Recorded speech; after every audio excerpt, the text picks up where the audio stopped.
Assalamualaikum warahmatullahi wabarakatuh. Alhamdulillahirabbil alamin wa bihi nasta'in ala umuri dunya waddin. Wassalatu wassalamu ala sayyidina Muhammadin wa ala alihi wa sahbihi ajma'in. Amma ba'du. Saudaraku yang dirahmati Allah Subhanahu wa taala, pernah enggak sih kita berpikir atau merenungkan sejenak kenapa kita diciptakan di dunia ini? Atau pernah gak sih kita memikirkan tujuan utama kita di dalam hidup ini itu apa? Nah, dengan begitu Allah SWT menjawab dalam firman-Nya, diambil dari surat Az-Zariyat ayat 56 yang berbunyi, A'udzu billahi minasy syaithanir rajim. Bismillahirrahmanirrahim. Wa ma khalaqatul jinna wal insa illa liya'budun. Shadaqallahul azim. Yang artinya, dan aku tidak menciptakan jin dan manusia melainkan untuk beribadah kepada.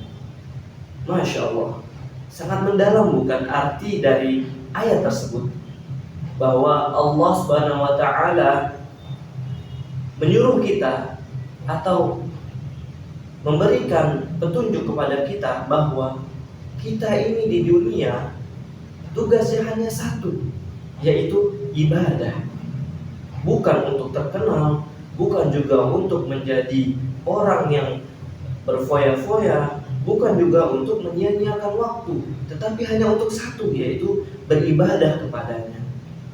Pernah gak sih kita memikirkan bahwa di dunia ini itu bakal lama, sedangkan kita tidak pernah tahu kita sampai mana hidup ini?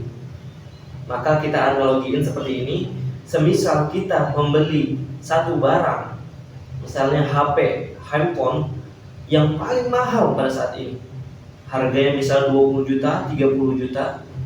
Lalu setelah kita membelinya, kita hanya gunakan untuk melihat jam saja. Rugi bukan? Mungkin gini, kalau misalnya belum rugi, kita analogin satu lagi. Semisal kita membeli satu mobil yang sangat mahal, lalu mobil tersebut setelah kita sudah membelinya, kita hanya mendiamkannya di garasi dan tidak kita gunakan untuk berkendara. Bukannya itu rugi? Nah, begitu pula dengan manusia. Kita sudah diciptakan oleh Allah SWT dengan begitu sempurnanya rupa kita. Memiliki akal, memiliki kekuatan, memiliki hati. Lalu jika kita tidak menggunakan apa yang telah Allah berikan kepada kita untuk tujuan utama dalam hidup kita, yaitu ibadah, maka kita di dunia ini juga bisa yang namanya tersesat dan akan menjadi hampa. Nah, oleh karena itu saudaraku yang dirahmati Allah, kita sebagai manusia yang lebih sempurna derajatnya daripada makhluk hidup yang lain, kita harus mengedepankan yang namanya tujuan hidup yang tadi Allah SWT jawab, yaitu ibadah. Saudaraku yang dirahmati Allah SWT, oleh karena itu kita sama-sama membahas apa itu ibadah. Mungkin ibadah yang kita ketahui selama ini yaitu seperti sholat, puasa, ataupun haji. Tetapi ibadah yang sebenarnya adalah segala sesuatu yang diniatkan karena Allah Subhanahu wa taala. Sebagaimana Rasulullah sallallahu alaihi wasallam bersabda, "Innamal a'malu binniyat." Sungguhnya segala perbuatan itu tergantung pada niatnya.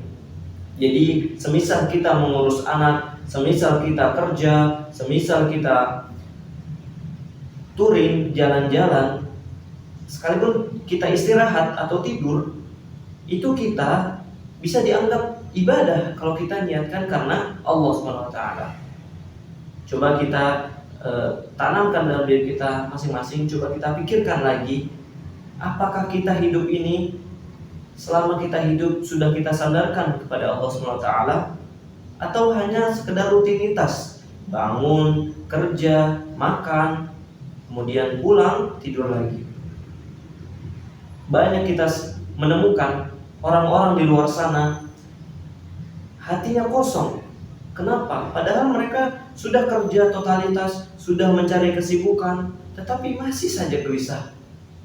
Saudara yang dirahmati Allah, penyebab dari hal tersebut adalah hati yang kita punya ini tidak disandarkan kepada Allah Subhanahu wa taala.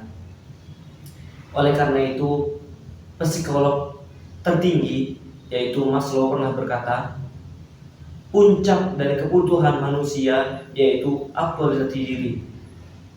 Kemudian di dalam Islam pun manusia puncaknya dan kebutuhannya adalah menjadi seorang hamba dengan kesadaran penuh dan tunduk kepada perintahnya dan menjauhi larangannya. Oleh karena itu, kita harus sama-sama memiliki prinsip dalam hidup kita ini untuk selalu bersandar kepada Allah Subhanahu wa taala. Saudaraku yang dirahmati Allah Subhanahu wa taala, kenapa sih di antara kita masih banyak yang salah dalam memahami ayat ini?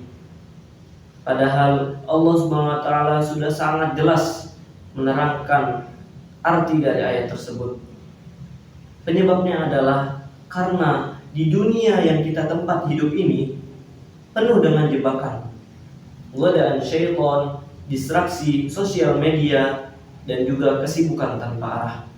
Pernah nggak sih kita sibuk sekali sampai kita lupa bahwa untuk apa kita melakukan kesibukan tersebut?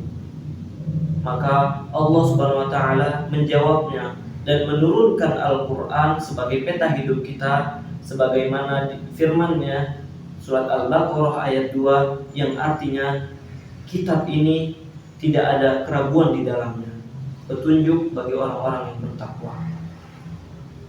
Jika hati kita sudah disandarkan karena Allah, jika hati kita atau hidup kita ini sudah ketemu dengan peta hidupnya, maka hidup yang kita jalani ini akan terasa lebih ringan dan tentram.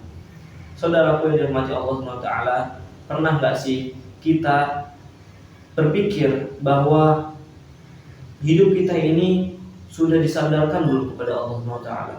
Atau rutinitas yang kita lakukan di dunia ini seperti tidur, kerja, makan, sekalipun ibadah, apakah kita sudah sandarkan kepada Allah SWT atau hanya rutinitas kosong saja?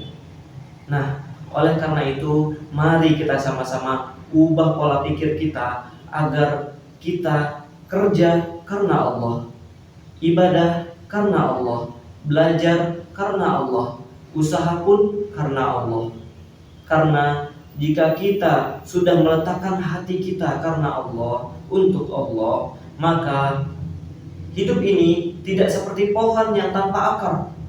Ketika pohon tanpa akar, maka pohon tersebut akan mudah goyang dan akan mudah kering. Nauzubillah min dzalik. Semoga hati yang kita miliki ini tidak seperti pohon tadi. Oleh karena itu, mari sama-sama kita tata niat kita. Kita jadikan segala rutinitas yang kita lakukan di dunia ini menjadi ladang akhirat untuk kita. Oleh karena itu, hidup kita ini bukan dipakai untuk main-main, tetapi untuk beribadah kepada Allah Subhanahu wa taala. Hidup kita cuma sekali, maka digunakan sebaik-baik mungkin untuk beribadah kepadanya. Wallahu a'lam bishawab. Saya Abdullah Muhammad Al-Fatih, mahasiswa PT IKI Jakarta, jurusan Komunikasi Penyiaran Islam, pamit undur diri. Wassalamualaikum warahmatullahi wabarakatuh.